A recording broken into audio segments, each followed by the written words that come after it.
US president Donald Trump ने शानदार dinner किया है टेक बिलियनर्स के साथ। वीडियोस आपने ऑलरेडी देखी होंगी। अब इस डिनर के ऊपर बड़ी बड़ी कमिटमेंट्स की गई हैं। टिम कुक एप्पल के सीईओ से पूछा क्या ख्याल है। टिम ने कहा कि हम प्राउड हैं कि हम $600 बिलियन स्पेंड करने लगे हैं यूएस की मैन्युफैक्चरिंग के अंदर। मार्क जकरबर्ग से पूछा मेटा। मार्क जकरबर्ग ने कहा कि $600 बिलियन हम भी इन्वेस्ट कर रहे हैं अमेरिका के अंदर और 2027 तक 28 तक हम इन्वेस्ट कर चुके होंगे। सुंदर पिचाई गूगल अल्फाबेट ने क्या कहा।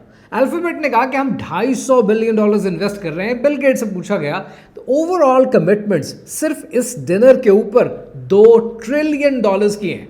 आज अमेरिका को क्या जरूरत थी कि इन ओलिगार्क्स, मैं तो इनको ओलिगार्क कहता हूं, ये जो ओलिगार्क्स हैं, the ones who are running the world and the tech business around the world, ये ओलिगार्क्स आज इतना पैसा अमेरिका में इन्वेस्ट कर रहे हैं। तो यहां पर दो सवाल बनते हैं। पहला ये कि अमेरिका को क्या जरूरत है इसकी। दूसरा ये कि ये बिलियनर्स इतना पैसा कहां से इन्वेस्ट करेंगे।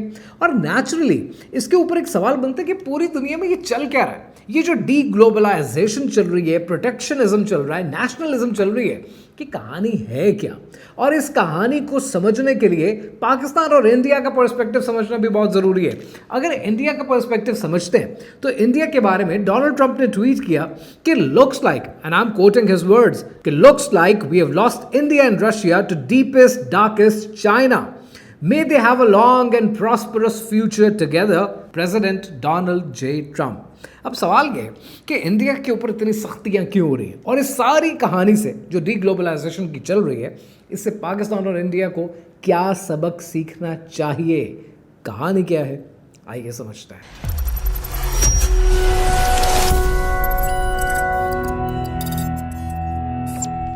आपके साथ कभी ऐसा हुआ कि आपने कोई फिल्म देखनी, कोई मूवी देखनी शुरू की, बड़ी बकवास मूवी है और आधे फिल्म के अंदर आपको अंदाज़ा हो गया अरे यार बड़ा टाइम ज़ाया कर दिया, अब क्या करूं।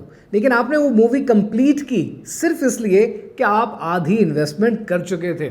या कभी ऐसा हुआ कि किसी दोस्त के साथ या किसी रिश्ते के अंदर आप इसलिए तंग हैं कि उस रिश्ते के अंदर कुछ नहीं बचा, लेकिन आप फिर भी उसको इसलिए चलाते रहते हैं कि भाई इतना टाइम हो चुका, इतनी ज़िंदगी गुजर गई, अब हम कहाँ से कहाँ पहुँच गए, अब ख़त्म करते हुए अच्छा नहीं लगता।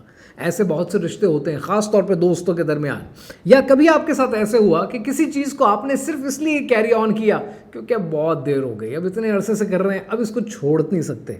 इसको उर्फ आम में संक कॉस्ट फैलेसी कहते हैं कि जब आप इतना पैसा लगा चुके होते हैं, इतनी मेहनत, इतना वक्त लगा चुके होते हैं, उस चीज़ को छोड़ना आसान नहीं होता। ये जो संक कॉस्ट फैलेसी है ना, इसी वजह से आज इस डिनर के ऊपर अक्सर लोग सोशल मीडिया पे कोट कर रहे हैं कि बिलियनर्स के चेहरे क्यों उतरे हुए हैं। This is sunk cost fallacy. उन्होंने इतना पैसा आउटसोर्सिंग में, इंडिया में, चाइना में, मैन्युफैक्चरिंग में, पूरी दुनिया में इतना पैसा इन्वेस्ट कर दिया है। अब आप उनको कहोगे कि सब कुछ वापस ले आओ और इस मुल्क में इन्वेस्ट करो, यूएस में इन्वेस्ट करो, तो भाई चेहरे उतरना तो नेचुरल है। But the point is corporate companies का सिर्फ एक ही मिशन होता है, and the mission is to make money. Shareholder की वैल्यू को बढ़ाना, पैसा कमाना। सीईओ की और कोई नौकरी नहीं होती, उसकी नौकरी की एक ही मकसद होता है कि जो हमारे शेयर होल्डर हैं इनकी वैल्यू बढ़े और वो ये प्रॉफिट कमाते हैं दुनिया में आउटसोर्सिंग करके, सस्ती लेबर लेके, सस्ती मैन्युफैक्चरिंग करा के। लेकिन जब ये सब कुछ उन्हें वापस लाना पड़े तो चेहरे उतरना नेचुरल है। एक खबर सोशल मीडिया पे चल रही है कि इंडिया से आउटसोर्सिंग की जॉब्स जा सकती हैं। अब यहाँ पर आपको ये समझना ज़रूरी है कि 2025 चल रहा है और 2025 में तकरीबन $140 बिलियन की नौकरियां ऐसी हैं जो आज इंडिया में आउटसोर्स होती हैं, जो कि यूएस जॉब्स हैं। कोई कॉल सेंटर की नौकरी कर रहा है, कोई सॉफ्टवेयर इंजीनियर की नौकरी कर रहा है, कोई रिमोट बीपीओ चला रहा है। ये जितना कुछ हो रहा है ना, ये इंडिया की इकोनॉमी को $224 बिलियन देता है। उसमें से जो अमेरिकन जॉब्स का शेयर है वो $140 बिलियन का है, which is around 62%, and that's huge. अगर ये नौकरियां वापस अमेरिका चली जाएंगी, ये बिलियनर्स जो इतनी इन्वेस्टमेंट करना चाहते हैं, ये कैसे इन्वेस्टमेंट करेंगे। आप एक एवरेज फॉर्मूला दे रहा हूँ, थोड़ी सी इकोनॉमिक्स है, मुश्किल होगी, समझने की कोशिश करना, आसान तरीके से समझाऊंगा। होता ये कि आज अगर $140 बिलियन की नौकरियां अमेरिका देता है इंडिया को और इंडिया की इकोनॉमी के अंदर वो कंट्रीब्यूट करती हैं, तो शायद एक Indian worker for an argument sake $55,000 लेता हो साल का, लेकिन जब ये नौकरी वापस अमेरिका में जाएगी तो अमेरिकन वर्कर $55,000 नहीं लेगा, वो उसके $1,20,000 लेगा, क्योंकि अमेरिका में चीज़ें महंगी हैं। तो ये जो $140 बिलियन की नौकरियां वापस जाएंगी, वो $140 बिलियन की नहीं रहेंगी, वो इन कंपनीज को $300 बिलियन कॉस्ट करेंगी। आपको क्या लगता है, ये टेक बिलियनर्स अपनी जेबों से पैसा लगाएंगे? नहीं, ये डी ग्लोबलाइजेशन है। ये यही नौकरियां वापस लेकर आएंगे ताकि अमेरिका की इकोनॉमी में कंट्रीब्यूशन बढ़े।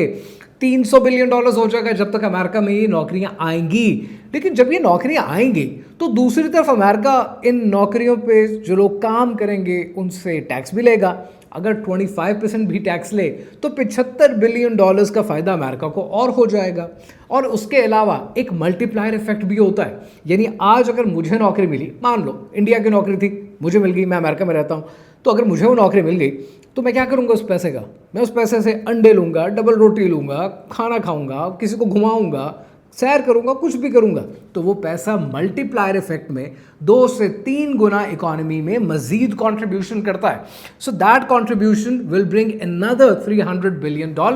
लेकिन ओवरऑल जो नेट इफेक्ट है, वो सारी नौकरियां जो आज इंडिया के पास हैं, ये 25 लाख नौकरियां हैं। लेकिन ये 25 लाख की 25 लाख अमेरिका नहीं आएंगी। इसमें से 20 to 30% ऑटोमेशन की, एआई की नज़र हो जाएंगी।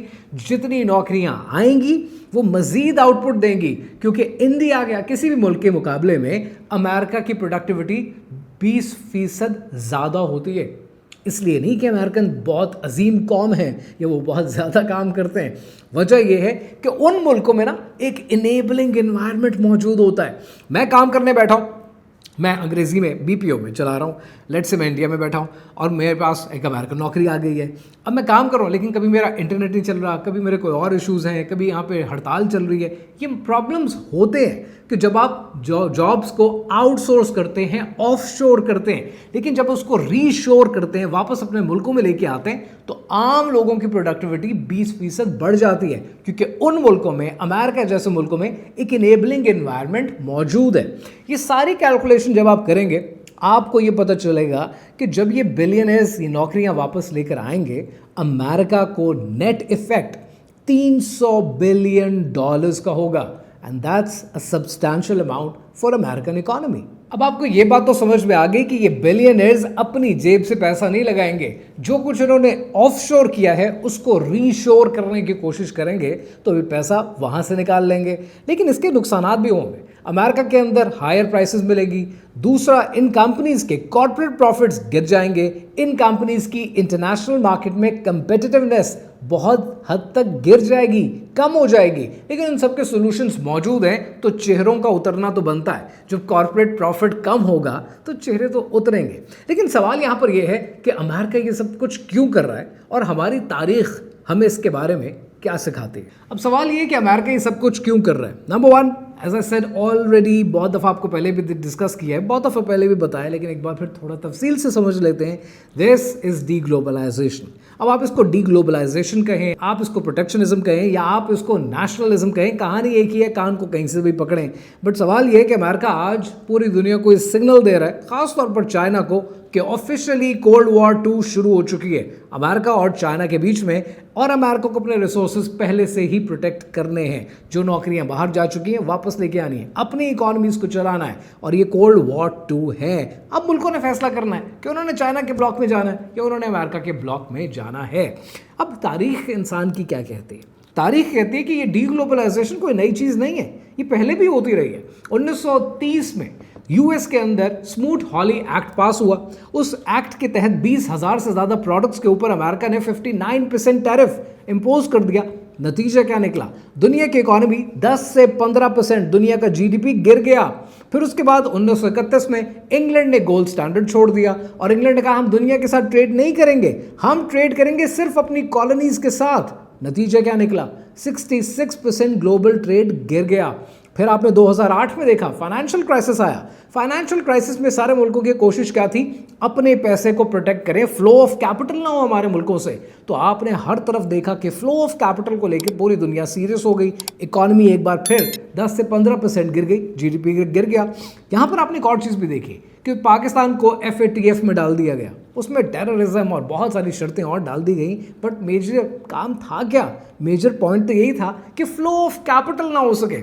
आज इस फ्लो ऑफ कैपिटल को पूरी दुनिया में रोका जा रहा है। अब यहाँ पर जो टेक्स्ट बुक कहती है ना, जो टेक्स्ट बुक केस हुआ करता है, फॉर्मूला कहता है कि जब भी दुनिया में डीग्लोबलाइजेशन होगी 3 काम होंगे। पहले ये कि दुनिया में लेबर का फ्लो रुक जाएगा, मोबिलिटी रुक जाएगी, यानी इमिग्रेशन रुक जाएगी। तभी आप क्या देख रहे हैं, खबरें लगाकर देख लें, ऑस्ट्रेलिया में, जर्मनी में, हर मुल्क में, जापान में फॉर दैट मैटर, हर तरफ इमिग्रेशन के खिलाफ लोग खड़े हो चुके हैं। दूसरा टेक्स्ट बुक फॉर्मूला क्या कहता है कि जब ये होगा फ्लो ऑफ कैपिटल रुक जाएगा। आप पूरी दुनिया में देख रहे हैं, कभी स्विफ्ट के नाम पर, कभी क्रिप्टो के नाम पर, कभी डिजिटल युआन के नाम पर फ्लो ऑफ कैपिटल को रोका जा रहा है। फिर आप तीसरी चीज क्या देखते हैं, रेमिटेंस रोकी जाती है। सो आज अमेरिका ने ऑलरेडी 5% टैक्स लगा दी है रेमिटेंस के ऊपर। अब इंडिया को ये समझना इसलिए चाहिए क्योंकि इंडिया की रेमिटेंस दुनिया में सबसे ज्यादा पता है कहां से आती है? दुनिया में सबसे ज्यादा इंडिया की रेमिटेंस अमेरिका से आती है। तो अगर अमेरिका और इंडिया नाराज हो गए तो इंडिया की रेमिटेंस रुक जाएगी। और ये पाकिस्तान के लिए भी जागने का वक्त है, क्योंकि हम सिर्फ तवज्जो दे रहे हैं अपनी इंपोर्ट और एक्सपोर्ट की तरफ। हम ये नहीं सोच रहे कि हमारी इकोनॉमी तो चलाती ही रेमिटेंस है। अगर यहां प्रॉब्लम हुआ, हमारी प्रोटेक्शनिज्म की, डीग्लोबलाइजेशन की क्या स्ट्रैटेजी है? And this is what Pakistan and India needs to understand. सबसे पहली चीज जो इंडिया को समझनी चाहिए कि दुनिया ग्लोबल नॉर्थ में और ग्लोबल साउथ में बट रही है। ये बड़ी क्लियर कट लाइन बन चुकी है दुनिया में। तो जब ये ग्लोबल साउथ में और ग्लोबल नॉर्थ में बन जाएगी, यू नीड टू आइडेंटिफाई। आपको अपनी फॉरेन पॉलिसी बदलनी पड़ेगी, आपको कहीं ना कहीं आइडेंटिफाई करना पड़ेगा। ये बात मैंने पहले भी कई बार कही है, फिर पहलगाम इंसिडेंट से पहले भी आपको कहा, पहलगाम इंसिडेंट के बाद जंग शुरू होने से पहले भी कहा, और आज फिर कह रहा हूं, इंडिया और पाकिस्तान के मसाइल जंगों से, इंसर्जेंसी से, इल्ज़ाम लगाने से हल नहीं होंगे। ये फाइनली आज हो, 2 साल बाद हो, 10 साल बाद हो, ये टेबल टॉक से ही होंगे। So Pakistan is always ready to talk. Let's sit down, let's talk. अच्छे नेबर्स बन के, अच्छे पड़ोसी बन के आओ अपने मसलों को हल करते हैं। और पाकिस्तान को भी बहुत कुछ समझने की ज़रूरत है। ऑफशोरिंग, दुनिया ने ग्लोबलाइजेशन कर ली, अब रीशोरिंग हो रही है, अब दुनिया डी ग्लोबलाइजेशन की तरफ जा रही है। लेकिन इन दोनों के बीच में ना इकोनॉमिक्स में एक और चीज़ होती है, और वो होती है फ्रेंड शोरिंग।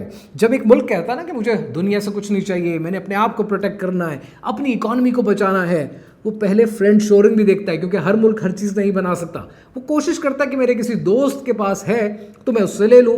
आपने ये देखा कि 2014, 15, 16 में इस ईरा के अंदर जब रशिया और अमेरिका के बीच में लड़ाई चल रही थी, तो इंडिया ने कितना बेनिफिट लिया कि अमेरिका रशिया से नाराज है, इंडिया से नाराज तो नहीं है, तो हम फ्रेंड शोरिंग में फायदा उठा सकते हैं। बिल्कुल उसी तरह जिस तरह मैक्सिको इस वक्त बेनिफिट उठा रहा है कि अमेरिका चाइना से नाराज है, लेकिन अगर चाइनीज कंपनीज मैक्सिको में इन्वेस्ट कर दें तो अमेरिका को मैक्सिको से लेने में तो प्रॉब्लम नहीं है। इसलिए मैक्सिको की इकोनॉमी ये बेनिफिट ले रही है, और पाकिस्तान अब अमेरिका के दोस्तों की फहरिस्त में आ रहा है। तो this is where we need to encash it. हमारा काम है कि अमेरिकन कंपनीज को बताएं कि एफडीआई लेकर आएं, यहां पर इन्वेस्टमेंट करें, यहां पर नौकरियां दें, क्योंकि हम तो दोस्तों में आते हैं। अगर हम इस मौके को अच्छा नहीं खेलते, हमसे बड़ा बेवकूफ कोई नहीं।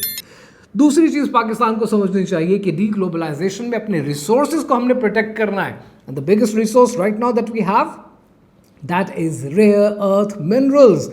रिपोर्ट्स हैं बिलियंस की भी और $5 ट्रिलियन की भी। गिलगित बल्तिस्तान जिंदाबाद। यहां पर हमारे पास ये रिसोर्सेज हैं, इनको प्रोटेक्ट करें, गलत डील्स में इनको बेच ना दें।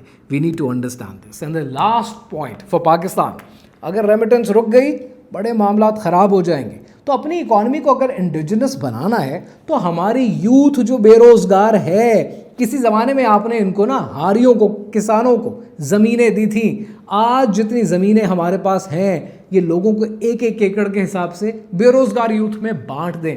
आप देखेंगे कि इंडिजिनस होकर वो खुद अपनी मदद आपके तहत उससे कुछ ना कुछ प्रोड्यूस करना शुरू कर देंगे। And that's not just true for agriculture.